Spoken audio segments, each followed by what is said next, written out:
میں نے سب کی سنی اور کمی آپ کو بھی محسوس ہوتی رہی اور ہمیں بھی آپ سے بات نہ کر سکنے کا رہا خیال کہ بھئی کافی دن ہو گئے ہیں. ریزن سوائے اس کے اور کچھ نہیں تھی کہ جیسے ہر طرف بیماری ٹھنڈ یہ سلسلہ چل رہا ہوتا ہے تو ہمارے ساتھ بھی وہی اسی طرح ہی لگا ہوا ہے سب کے ساتھ، اور ایسے ہی چلتا ہے. کوئی مطلب ضروری نہیں ہے کہ آپ مارٹل بینگز سے ہٹ کے کچھ ہیں، انسان ہیں، سارا مسائل پھر آپ کے ساتھ ہی ہیں. لیکن ان دورانیوں میں آپ کا مس کرنا اور اس کا وقتاً فوقتاً میسیجز مختلف طرف سے آئے اور اس کی یاد دہانی کرانا، اس کا شکریہ بھی، اور اس سے یک گونا طمانینت اور خوشی بھی ہوتی ہے کہ ہمارا ربط حقیقی نوعیت کا ہے، اوپرا سا اور سپرفیشل نہیں ہے. اب چونکہ اگر میں 1 جنوری 2 جنوری کو روٹین کے مطابق پروگرام کرتا تو ظاہر ہے کہ وہ پچھلے سال کا جو ہے وہ ایک راؤنڈ اپ کی بات ہوتی، اگلے سال کا یا آئندہ کا مختلف پلانز آپ لوگوں کے ساتھ زیر گفتگو آتے. اب بھی نیچرلی وہی ہوگا. تو ایک تو وضاحت کہہ لیں یا اس کو اپنا لے آؤٹ جو ہے اس کو اوپن اپ کرنے کے انداز کہہ لیں کہ بہت بچپنے میں جب ہم چھٹیوں میں گاؤں جایا کرتے تھے تو ہم چونکہ وہاں گاؤں کی نسبت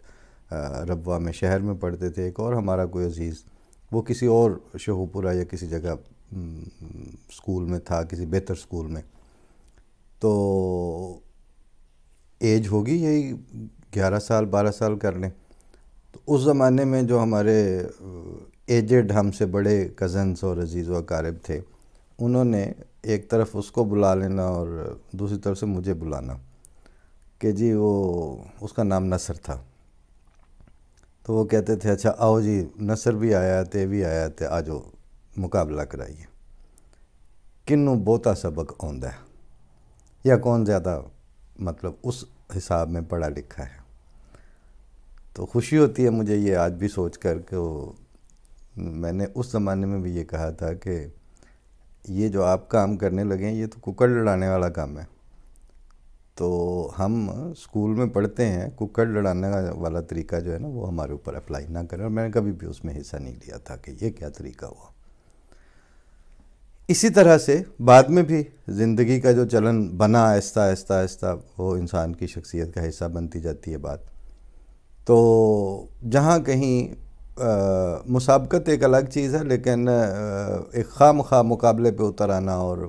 خواہ مخواہ جناب اس نے یہ بات کی ہے تو میں یہ کر دوں گا اور میں نے وہ کر دیا اور اس پہ میں نے یہ چیز نہ تو مجھے کبھی پسند رہی ہے. اور اب نصف صدی گزارنے کے بعد اس خطہ زمین کے اوپر اور سطح زمین کے اوپر ایک انسان کے طور پر چلتے پھرتے بیٹھتے اٹھتے لوگوں میں بات چات کرتے، اب ذوق بھی یہ اجازت نہیں دیتا کہ اگر آپ نے کسی طرف سے کوئی بات آئی اور اس کا فوری ایسے ریبٹل اور اٹھا پٹک کر کے پھینک دیا تو اس سے کیا فرق پڑ گیا. بات تو یہ ہے کہ اگر آپ کے اندر ایک سسٹمیٹک سسٹینیبل اور ڈیوریبل گروتھ کا فینومینا چل رہا ہے تو یہ قابل اطمینان بات ہے. لیکن اگر آپ میں یوں بھڑک کے اٹھنے والی کوئی شعلہ بھڑکتا ہے اور بس پھر اس کے بعد اسی سپیڈ سے وہ بیٹھ بھی جاتا ہے تو اس کا sustainable development of life and events of life and what ever we can define as the نمود جسے اردو میں کہتے ہیں. گروتھ میں نے کہا تھا لیکن نمود میں میرا خیال ہے زیادہ معنی آتے ہیں، اس سے اس کا کوئی جوڑ کوئی تعلق نہیں بن پاتا. تو اس لیے بعض دفعہ فوری طور پر کوئی بات آتی ہے فلاں جگہ سے بھڑکی، فلاں جگہ چنگاری تھی، فلاں جگہ یہ ہوا، اس پہ جی آپ کیا کہیں گے؟ جی میں اس پہ کچھ بھی نہیں کہتا. چیزیں اگر ایک معین شکل نہ اختیار کر لیں اور پھر وہ ان کا مال ہو اور مال ہے واضح نہ ہو، اس کی بعض تنقیحات ہیں یا اس کے جو مقدمات ہیں وہ قائم نہ ہو جائیں تھیسس کے طور پر ایک چیز ڈیولپ ہو جائے یا ہونے لگے تو اس کے اوپر تو آپ بات کرتے بھی ہیں، کیونکہ آپ کو نظر آ رہا ہوتا ہے کہ یہ گاواں گواچیاں تو کھرا کیڑے پاسے جائے گا. لیکن خام خواہ کہ جناب جہاں جو چنگاری بھڑکے، جہاں پہ جو بات ہوگی اس پہ آپ نے ضرور بات کرنی ہے، یہ تو میں نے تو خیر ایسا کبھی بھی نہیں کیا. ایک اس کے علاوہ کہ آپ اپنی یعنی جس وقت آپ بات کر رہے ہوتے ہیں تو آپ کا اندرون اس میں کتنا شامل ہے اور کس طرح سے شامل ہے، یہ اگر آپ کی گفتگو یا آپ کی تحریر یا آپ کی تقریر میں یہ چیز شامل نہیں ہے تو وہ بھی ایسے ہی ہے کہ جیسے آپ وہ ڈوری سے باندھی ہوئی پتلی ناچتی پھر رہی ہے. میں ایف ایم میں پروگرام کرتا تھا اسلام آباد اسٹیشن سے، تو میرا اس وقت دن کے وقت کا پروگرام ہوتا تھا. ان دنوں ٹائم سلاٹس ہوتی ہیں، کبھی وہ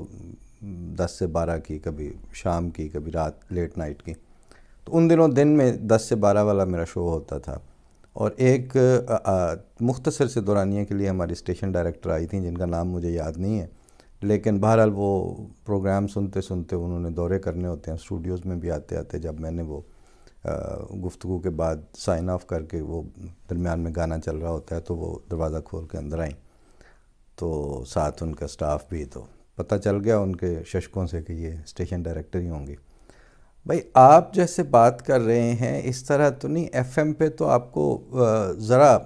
آپ نے جان ڈالیں اور ایسے مطلب وہ مجھے یوں باقاعدہ کر کے بتا رہی ہیں کہ مطلب مجھے سمجھ تو آ گئی کہ یہ کیا میں نے کہا خاتون بات یہ ہے میڈم کہ میں بات کر رہا ہوں جس طرح مجھے بات کرنی ہے، اور آپ کا فیڈ بیک آپ کو یہ بتاتا ہے کہ لوگ اس بات کو اسی طرح سننا بھی پسند کر رہے ہیں. اب آپ مجھے کہہ رہی ہیں کہ میں ایف ایم کے جو ڈی جیز ہیں ان کو کاپی کر کے ان جیسا ہو جاؤں،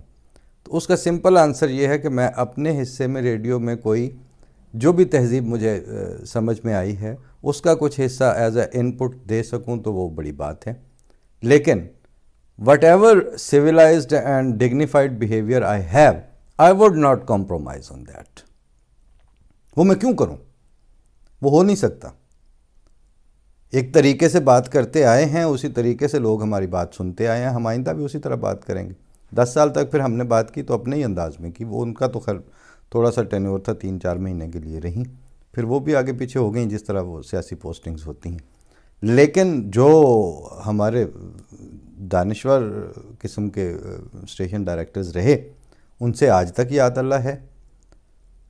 اعجاز وقار صاحب تھے، انہیں کبھی کوئی ایشو نہیں آیا کیونکہ ان کو پتہ تھا کہ ہر پروگرام میں کوئی نہ کوئی بات دے جاتا ہے بندہ آتا ہے. تو اصل بات تو یہی ہے کہ آپ جب بھی آئیں تو کوئی فوڈ فار تھاٹ، کوئی تھاٹ ایکسچینج کی چیز، ایسی چیزیں آپ نے ظاہر ہے اگر آپ لے کے آ سکتے ہیں تو آپ گفتگو کریں. پھر اس کے کوئی میننگز بھی ہیں اور آپ کی آڈینس جو ہے وہ بھی ایک خاص سطح کا ہی آپ سے تقاضا کرے گی کہ اچھا اگر یہ بات اس لیول تک ہے تو ٹھیک ہے، اس سے نیچے تو بلو دا ڈگنیٹی والی بات ہو جاتی ہے.